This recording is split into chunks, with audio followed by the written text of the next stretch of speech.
നമഃ ശിവായ.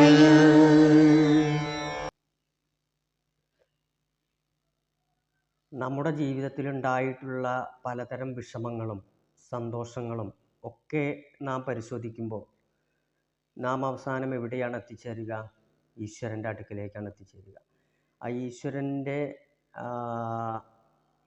പാദത്തിലേക്ക് നാം നമ്മുടെ ദോഷങ്ങളും ദുരിതങ്ങളും മറ്റു വിഷമങ്ങളൊക്കെ ആ ഈശ്വര കൃപയാണ്, അല്ലെങ്കിൽ ഒരു വിധിയാണ് എന്നുള്ള ആ നിലയിലേക്കാണ് നമ്മളൊക്കെ എത്തിച്ചേരുക. സ്വാഭാവികമായിട്ട് നമുക്ക് നല്ല അനുഭവങ്ങളും കാര്യങ്ങളൊക്കെ വരുമ്പോൾ അത് നമ്മുടെ നല്ല പ്രവൃത്തി കൊണ്ടാണ് എന്നൊക്കെ നമ്മൾ സമാധാനിച്ച് കളയും. അതാണ് നമ്മുടെ മനുഷ്യൻ്റെ ഒരു പ്രകൃതം.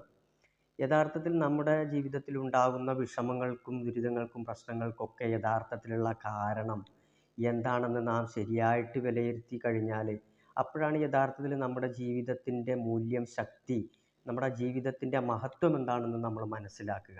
നമ്മുടെ ഓരോ വാക്കുകളുടെയും അല്ലെങ്കിൽ ഓരോ കർമ്മത്തിൻ്റെയും ചിന്തകളുടെയും ഒക്കെ പരിണിത ഫലമാണ് നമ്മുടെ അടുത്ത നിമിഷം എന്ന് നാം തിരിച്ചറിയേണ്ടത് വളരെ അത്യാവശ്യമാണ്.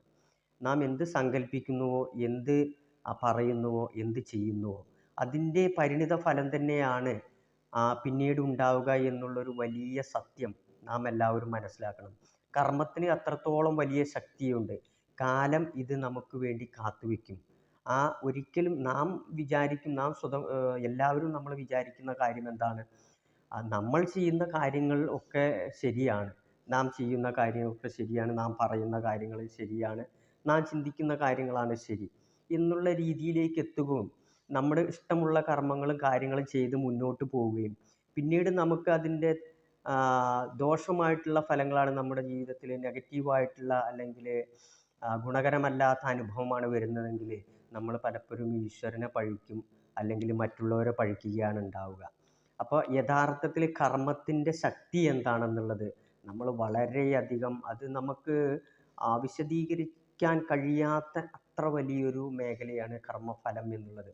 കാരണം ഈ കർമ്മത്തിൻ്റെ ഫലം നാമല്ല നിശ്ചയിക്കുക എന്നുള്ളതാണ്. നാമല്ല നിശ്ചയിക്കുക എന്ന് പറഞ്ഞു കഴിഞ്ഞാൽ നാം ഒരു കർമ്മം ചെയ്യുമ്പോൾ, അല്ലെങ്കിൽ ഒരു പ്രവൃത്തി ചെയ്യുമ്പോൾ, അല്ലെങ്കിൽ ഒരു ചിന്ത, അല്ലെങ്കിൽ ഒരു വാക്ക് പറയുമ്പോൾ നാം ആലോചിക്കുന്നില്ല, നാം ചിന്തിക്കുന്നില്ല അത് എത്രത്തോളം പെർഫെക്റ്റ് ആണെന്നും എത്രത്തോളം ശരിയാണെന്നും എന്നുള്ളത്.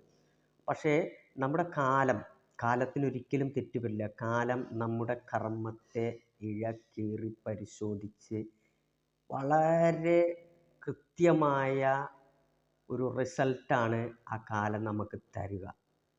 അപ്പം അതുകൊണ്ട് പക്ഷെ നമ്മളെന്ത് വിചാരിച്ചു? ഞാൻ ചെയ്തത് ശരിയാണല്ലോ, ഞാൻ എൻ്റെ ജീവിതത്തിൽ ഇതുവരെ കുഴപ്പങ്ങളൊന്നും ചെയ്തിട്ടില്ലല്ലോ, എന്നിട്ടും എനിക്കെന്തേ ഇങ്ങനെയുള്ള അനുഭവങ്ങളുണ്ടായി എന്നുള്ള പരിഭവങ്ങളും പരാതികൾക്കും ഇടയിൽ നാം ചിന്തിക്കാതെ പോകുന്ന കാര്യമാണ് നാം ചെയ്യുന്ന കാര്യങ്ങൾ യഥാർത്ഥത്തിൽ ശരിയായിരുന്നോ എന്നുള്ളത്. പക്ഷെ അതൊരിക്കലും നാം ചിന്തിക്കാറില്ല എന്നുള്ളതാണ്. അതിനാണ് നമ്മുടെ ശാസ്ത്രങ്ങളും മഹത് വചനങ്ങളൊക്കെ ഉണ്ടായിട്ടുള്ളത്.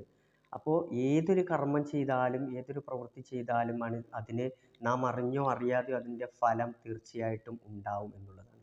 ഇപ്പോൾ ഒരു ഭക്തിയുള്ള ഒരാൾ, ഒരു ഭക്തൻ എന്താണ് വിചാരിക്കുക? സ്വാഭാവികമായിട്ടും ഞാനും ഈശ്വരനും തമ്മിലുള്ള ഇടപാടാണ് ഏറ്റവും ശരിയായ ഇടപാട്, തമ്മിലുള്ള ബന്ധമാണ് ഏറ്റവും ശരിയായ ബന്ധം എന്നുള്ളതാണ് ചിന്തിക്കുന്നത്.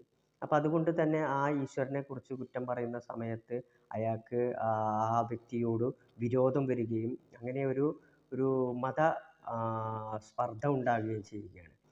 അപ്പോൾ ഓരോരുത്തരും വിചാരിക്കുന്നത് ഇതുപോലെയാണ്. അപ്പം അതുപോലെ തന്നെ അറിവുള്ള ആൾ വിചാരിക്കുകയാണ് ഞാനാണ് ഏറ്റവും അറിവുള്ള ആൾ, ഞാൻ ചിന്തിക്കുന്ന കാര്യമാണ് ഏറ്റവും ശരി എന്നുള്ള നിഗമനത്തിലേക്ക് അഹങ്കാരം ഉണ്ടാവുകയും ചെയ്യുന്നുണ്ട്. അതുപോലെ കർമ്മം ചെയ്യുന്ന ആളെ സംബന്ധിച്ചിടത്തോളം ആ ചെയ്യുന്ന കർമ്മത്തെക്കുറിച്ച് വീണ്ടും വിചാരമില്ലാതെ ചെയ്തതുകൊണ്ട് യഥാർത്ഥത്തിൽ ആ കർമ്മം ഒക്കെ നമുക്ക് തിരിച്ചടിയായിട്ടാണ് ജീവിതത്തിൽ വരാറ് പൊതുവെ. അത് നമ്മുടെ ജീവിതത്തിൽ തന്നെ നാം ഒന്ന് പരിശോധിച്ചാൽ മനസ്സിലാവും. നാം ചെയ്ത പല കാര്യങ്ങളും പല ഉപകാരങ്ങളും മറ്റുള്ളവർക്ക് വേണ്ടി ചെയ്ത പല ഉപകാരങ്ങളൊക്കെ നമുക്ക് തിരിച്ചടിയായിട്ടാണ് ജീവിതത്തിൽ കൂടുതലും വന്നിരിക്കുന്നത്. അപ്പോൾ ആ തിരിച്ചടി എന്തുകൊണ്ട് വന്നു എന്ന് ചോദിച്ചു കഴിഞ്ഞാൽ നമ്മൾ ആ ചെയ്ത കർമ്മത്തിൻ്റെ പാകപ്പിഴവ് തന്നെയാണ് എന്ന് നമുക്കതിൽ മനസ്സിലാക്കണം. അല്ലാതെ മറ്റുള്ളവരുടെ ഇതല്ല. നമ്മൾ ചെയ്യേണ്ടത് ചെയ്യാവൂ, ചെയ്യരുതാത്തത് ചെയ്യരുത് ഒരിക്കലും. അപ്പോൾ അത് ആലോചിച്ച് ചിന്തിച്ച് ആവശ്യമുള്ളത് ചെയ്യാവൂ. ആവശ്യമില്ലാത്തത് നമ്മൾ ചെയ്തത് കൊണ്ടാണ് നമുക്കതിൻ്റെ തിരിച്ചടി വന്നിട്ടുള്ളത് എന്നുള്ളത്. അതുകൊണ്ട് നമുക്ക് കർമ്മം ചെയ്യാതിരിക്കാൻ അധികാരമില്ല. നമുക്ക് കർമ്മം ചെയ്യേണ്ടതുണ്ട്. അതിന് തീർച്ചയായിട്ടും തിരിച്ചടികൾ വരും. ഇപ്പം നമ്മൾ ലോകത്തിന് വേണ്ടി നല്ലൊരു കാര്യമാണ് ചെയ്യുന്നതെങ്കിൽ അതിൽ പല തിരിച്ചടികളും ഉണ്ടാവുമെന്ന് വിചാരിച്ച് ലോകത്തിന് വേണ്ടി കർമ്മം ചെയ്യാതിരിക്കരുത്. അത് നമ്മളുടെ ഉത്തരവാദിത്തമാണ്. അപ്പോൾ അത് ധീരൻ കർമ്മം ചെയ്തുകൊണ്ടേയിരിക്കണം.